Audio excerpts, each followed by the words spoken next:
कोई गरीब ना रहे अपनी समाज में। हर किसी के हाथ लुटाने के लिए खड़े रहना चाहिए। ध्यान रखना, लूटने के लिए नहीं, लुटाने के लिए। दुनिया में एक जैन समाज ऐसा है जो अपने परमात्मा की राह में अपनी दौलत लुटा दिया करता है, अपने धन को लुटा दिया करता है, लाखों रुपए लुटा देता है परमात्मा की राह में। ध्यान रखना, जोड़ो लेकिन जोड़ने के साथ साथ छोड़ो। मेरे एक भक्त हैं, आप जानते होंगे, प्रदीप मामा संगपति। वह जब पहली बार मेरे पास आए, उन्हें कुछ नहीं आता था। उन्हें यह भी नहीं आता था कि महाराज को नमोस्तु कैसे किया जाता। वो आए मेरे से बोले नमस्कार। उनका बहुत बढ़िया। पहली बार जिंदगी में आगरा में जब मैं था, चतुर्मास था, वह आए, ना जाने उनके मन में क्या आया कि उन्हें सुन रखा था अखबारों से, टीवी से मेरे बारे में। उन्होंने अपने ग्वालियर के एक मुरार प्रांत में एक वेदी बनवाई भगवान की। उन्होंने कहा इसकी वेदी प्रतिष्ठा वो मुझसे कराएंगे। मेरे पास आए, अजित पंडित जी उनके साथ थे, दोनों आए आगरा में। उन्होंने कहा कि महाराज वेदी प्रतिष्ठा कराना है, ग्वालियर चलिए। मैंने कहा देखो स्पष्ट बात है, मुझे ले जाना है तो कार्यक्रम ढंग का रखना।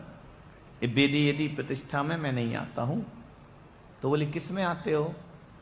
मैंने कहा पंच कल्याणक कराओ तो हम आए। इतने से 2 दिन के लिए मैं क्यों आऊंगा 100-200 किलोमीटर चल के? आगरा से 100 किलोमीटर ग्वालियर है। मैंने कहा मैं ऐसे नहीं आता हूं, मुझे राजस्थान जाना है। वही आकर के बैठे, उन्हें कुछ नहीं मालूम कि वेदी प्रतिष्ठा क्या होती है, पंच कल्याणक क्या होता है। उन्होंने कहा महाराज ठीक है पंच कल्याणक करेंगे। मैंने कहा मालूम है पंच कल्याणक क्या होता है? बच्चों का खेल, विधान है क्या मंदिर का? शाम का समय था। मैंने कहा मैं प्रतिक्रमण करता हूं, जाओ तुम भोजन करके आओ।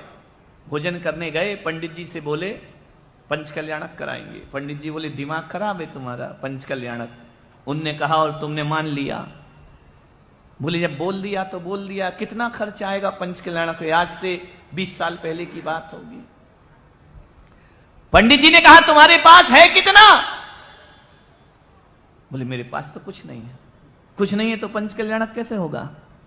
बोले मेरे पास केवल 3 लाख रुपए हैं, इससे ज्यादा रुपए नहीं है। 3 लाख में कोई पंच कल्याणक होता है क्या? बोले जाओ महाराज को बोलो पंच कल्याणक ही कराएंगे। भोजन करके आए, मुझे प्रणाम किया। पहली बार मुनि देखे, पहली बार दर्शन किए। उन्होंने कहा महाराज आशीर्वाद दो, पंच कल्याणक होगा। मैंने कहा करा लोगे? बोले करा लेंगे। मैंने कहा मेरे से करा रहे हो, महंगा होगा, ध्यान रखना। तो बोले कराएंगे।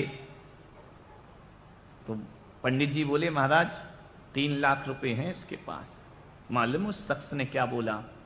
यदि महाराज आप आने का वादा करते हैं ना, मैं अपना मकान बेच दूंगा, लेकिन पंच कल्याणक जरूर कराऊंगा। मेरे पास एक मकान है, उसे बेच दूंगा, मैं किराए पर आ जाऊंगा। उस समय उस शख्स के पास पैसे नहीं थे। विचार करिए, मकान बेच के पंच कल्याणक कराऊंगा। आज पहली बार आपको देख के मुझे लगा कि मेरे जीवन का कल्याण यही करेगा, मकान बेच दूंगा। मैंने कहा इतने बड़े हौसले रखते हो? बोले आप आइए पधारिए। मैं गया, मान्यवर मैंने जैसे ही हां कहा, वो घर पहुंचा। बोल तो गया ताव ताव में, बोलना आसान होता है, करना बहुत कठिन होता है। 15 दिन बाद पंच कल्याणक। इतने जल्दी कोई मकान बिकता है क्या? इतने जल्दी कोई रजिस्ट्री होती है क्या? बोल दिया तो बोल दिया। बोले पहली बार मैंने जिंदगी में धर्म किया है। मालूम है आपको, जब वो एक घर गए, पत्नी से बोले कि मैं तो पंच कल्याणक का बोला, या पत्नी ने कहा तुम्हारा दिमाग खराब है, पंच कल्याणक किसको बोलते हैं? बोले मुझे नहीं मालूम, वो तो भोले बाबा है पूरा, उसको कुछ नहीं आता है धर्म वरम, सबसे भोला भक्त है मेरा, उसे किसी से कुछ लेना देना नहीं। आएंगे, यहां भी 2-3 बार आए, किसी को पता ही नहीं चला, चुपचाप आए और चले गए। ध्यान रखना, मालूम है जैसे ही घर पहुंचता है रात को 12 बजे,